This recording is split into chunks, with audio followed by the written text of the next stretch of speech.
Yo les gars, nouvelle vidéo dans laquelle je vais réagir aux commentaires sur ma vidéo sur les 3 avantages de la France, 2 inconvénients par rapport à la Thaïlande. Et je donnerai aussi quelques détails, quelques commentaires. Je pense que je vais faire pas mal de vidéos sur différents sujets par rapport à ces 2 pays, etc. Le coût de la vie, les choses à faire, le mindset, les femmes, l'argent, le travail, les activités outside, etc., etc. Un peu un ensemble de choses. Bref. Commençons, donc je vais essayer de me souvenir parce que j'ai pas de notes, donc c'est chaud.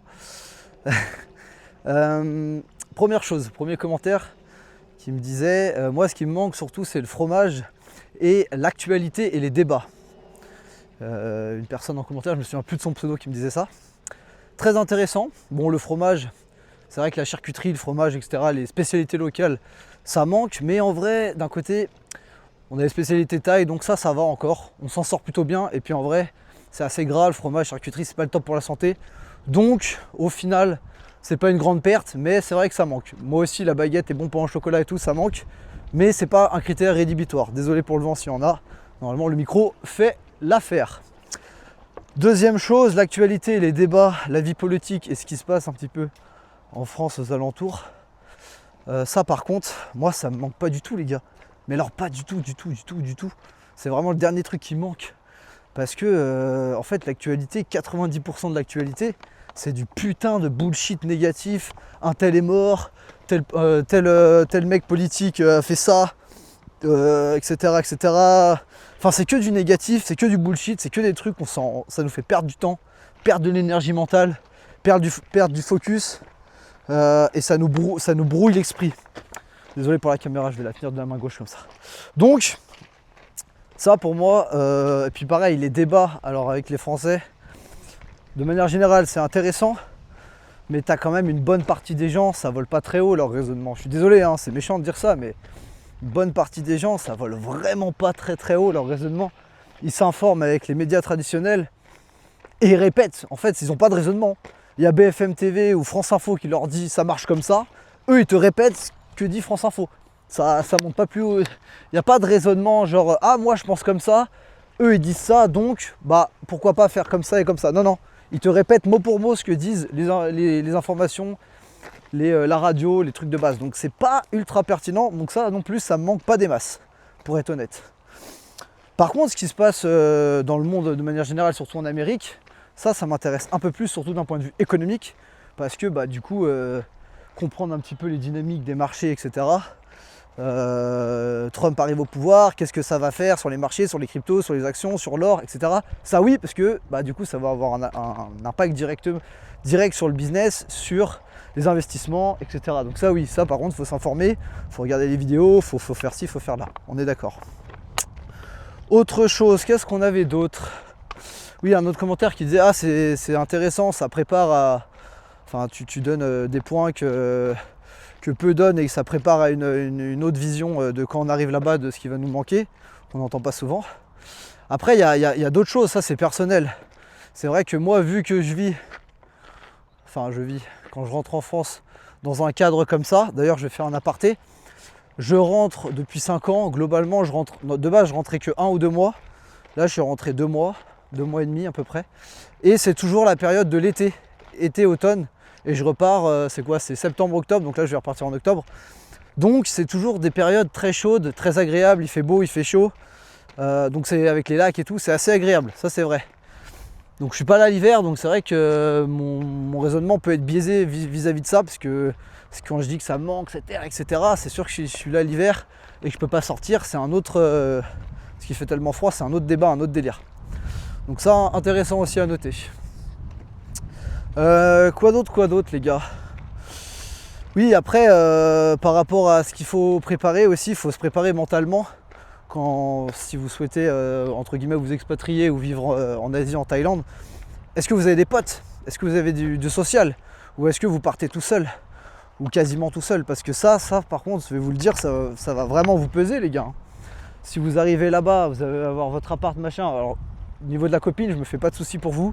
Vous allez très rapidement trouver une meuf, ça, il n'y a pas trop de problème, c'est bien. Mais la meuf, elle parle thaï, elle parle sa langue, donc c'est bien, mais la connexion, elle n'est pas exceptionnelle.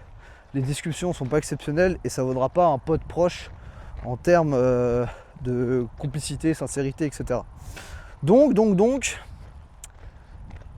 à court terme, ça va pas trop vous inquiéter, vous porter préjudice, cette histoire d'avoir des potes du social, mais dès que vous allez rester 1, 2, 3 ans, ça va commencer à vous peser sur la tête.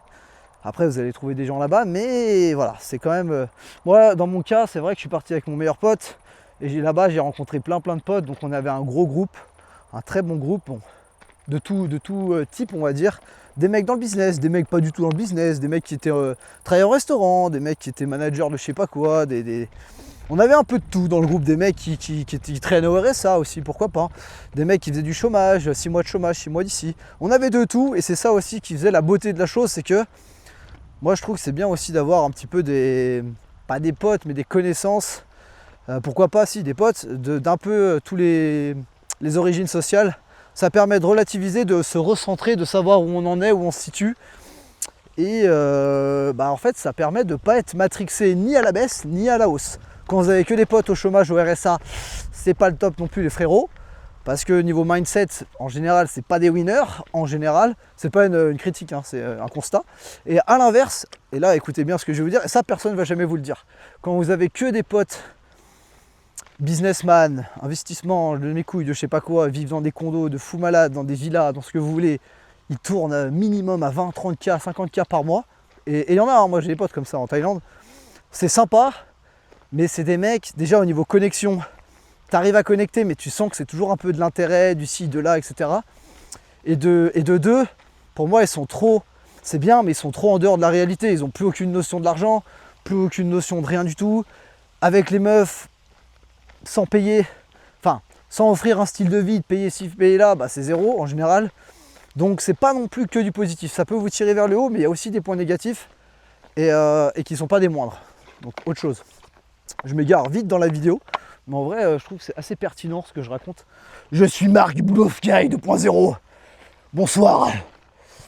Je suis parti en sucette. Je repars, je reviens. Les lumineux. Donc les gars, voilà. Quoi d'autre? Oui, il y a Jean-Philippe qui me disait...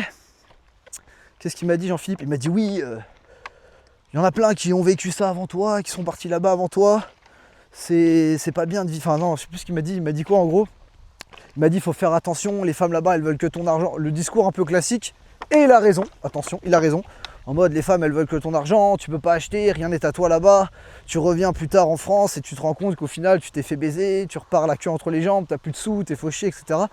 Un peu le discours classique d'avertissement que je ne méprise pas parce que c'est intéressant et c'est très souvent vrai malheureusement. Donc c'est pour ça qu'il ne faut pas mépriser ce genre de discours.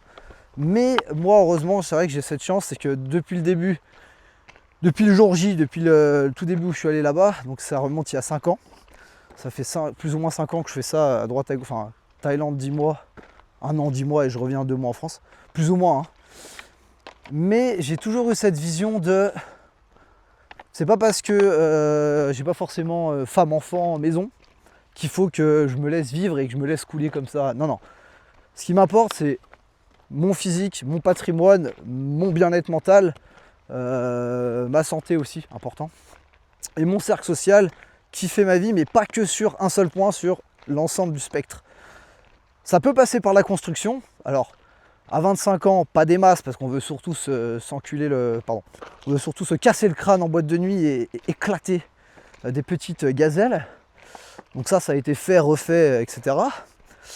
Mais c'est vrai qu'arrivé à 29, 30, etc., passer la trentaine, on commence à se poser ces questions de construction. Et donc voilà, il y a d'autres réflexions qui arrivent. Pour l'instant, je ne suis pas en mode course, je n'ai pas encore de besoin immédiat. Mais bon, je me poserai ces questions un peu plus tard, ça commence à émerger. Pour l'instant, je suis plus dans construction de patrimoine, réalisation de soi, le sport, la santé, compréhension des dynamiques sociales, de comment ça marche de nos jours, de ce que j'aimerais dans les 5 prochaines années, etc. etc. Bref, je m'éparpille. Et puis, qu'est-ce que je voulais dire? Oui, il y en a un qui m'a dit, ouais, encore un chômeur au RSA. Un mec qui fait 3 mois de chômage, 3 mois de Thaïlande ou je sais pas quoi. Non, malheureusement non, les frérots, j'ai jamais touché un seul euro de l'État, je crois.